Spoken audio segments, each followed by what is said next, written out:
Hello, good morning everyone. Welcome back to my new day with new video.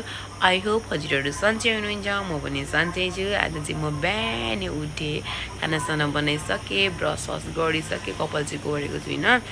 अब चाहिँ मैले चाहिँ यो भ्लग किन बनाएको भने चाहिँ हामी आमा छोरी एउटै स्कुल पढ्छु मिन्स एउटै स्कुलमा जान्छौँ नि त. मेरो छोरी पढ्छ, म पढाउँछु, तर हामी कहिले सँगै जाँदैनौँ. किन जाँदैनौँ भने मेरो छोरी बसमा जान्छ, म हिँडेर जान्छु. अनि त्यस पछाडि मलाई चाहिँ के हुन्छ भने पछि गएर आमा छोरी एउटै स्कुलमा जान्थ्यौँ नि त होइन. अब रिमेम्बर हुन्छ नि त होइन, बुढेसकालमा मलाई हेर्नु मन लाग्छ नि त होइन. र अनि त्यही भएर चाहिँ मैले यो भिडियो चाहिँ बनाउँदैछु. अब चाहिँ हामी मेरो छोरी कोचिङ गएको छ, अनि कोचिङबाट आउँछ, अनि त्यस पछाडि चाहिँ मैले चाहिँ लुगासुगा लगाएको छैन, अनि त्यसको लागि लुगासुगा लगाउँछु. अनि मेरो छोरी पनि भिडियोमा ल्याउने नै छु. छोरीलाई पढाउँदिनँ, तर हामी एउटै स्कुल जान्छौँ. म चाहिँ सानो सानो बेबीहरूलाई पढाउँछु.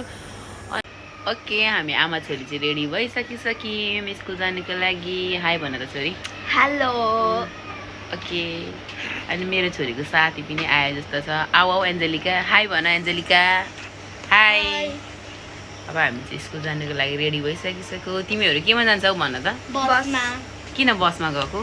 किनकि खुट्टा दुख्छ, हिँड्दै गयो भने ब्याग भारी भएर अनि तिमीहरू बसमा गएको हो. यो आज चाहिँ मेरो छोरीले आफै कपाल बाटेको है.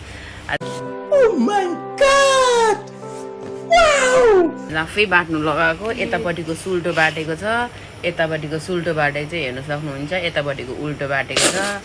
किनभने अब उसले सिक्छ नि त. आज यसरी बाटो, भोलि अर्को चाहिँ अब आज यसरी बाट्यो, अनि अर्को यताको साइडमा यसरी बाटो, अर्को साइडमा यसरी बाटेको छ. उसले सिक्दै जान्छ. त्यही भएर मैले उसलाई छोडिदिएको यत्तिकै जाओस् भनेर. अनि अब अर्को साथी आउनु बाँकी छ. यिनीहरू जम्मा तिनजना सँगै जान्छ. त्यसैले लियोना पनि आइपुग्यो. अब यिनीहरू तिनजना स्कुल जान्छ. हाई भन. हाई. गयो तिनजना स्कुल. अब यिनीहरूको बस आउँछ, यिनीहरू चाहिँ बसमा जान्छ, म चाहिँ हिँडेर जान्छु. कोचिङ जाँदाखेरि ब्याग लगेर जान्छ बिहानै, अनि त्यही भएर उतै छोड्छ. त्यही भएर थोरै बुक र कपीहरू चाहिँ लगेर जाँदैछ. अनि मलाई बाई बाई गर्दैछ. म पनि रेडी भइसकेर अब स्कुल गएँ. स्कुल जाँदा मैले चाहिँ बाटोमै जहिले सफारी ल्याइरहनु भएको रहेछ. मैले सफारी देखेर म पनि जान्छु भनेर मैले रोक्नु लगाएँ.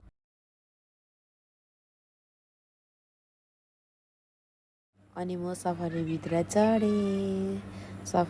चढेर गएँ. यो चाहिँ मेरो स्कुल जाने बाटो. म चाहिँ आधी बाटोमा पुगेँ. म चाहिँ स्कुल पुग्नु लागेको भिडियो चाहिँ बनाउँदिनँ, किनभने हाम्रो स्कुलमा मोबाइल एलाउड छैन. हुनु त आज फ्राइडे हो. अब भरे यति समय मिलिहाल्यो भने चाहिँ म केटाकेटीहरूको हल्का भिडियो चाहिँ बनाउँछु. अनि आज मौसम चाहिँ यति राम्रो थियो कि यति धेरै हावा चलेको थियो, यति मजा भयो कि आहाहा सरारा सफारीमा जानुको मजा नै अर्को हुन्छ.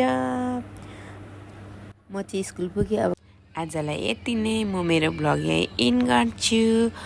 Okay, thanks for watching. Do not forget to like, share and subscribe.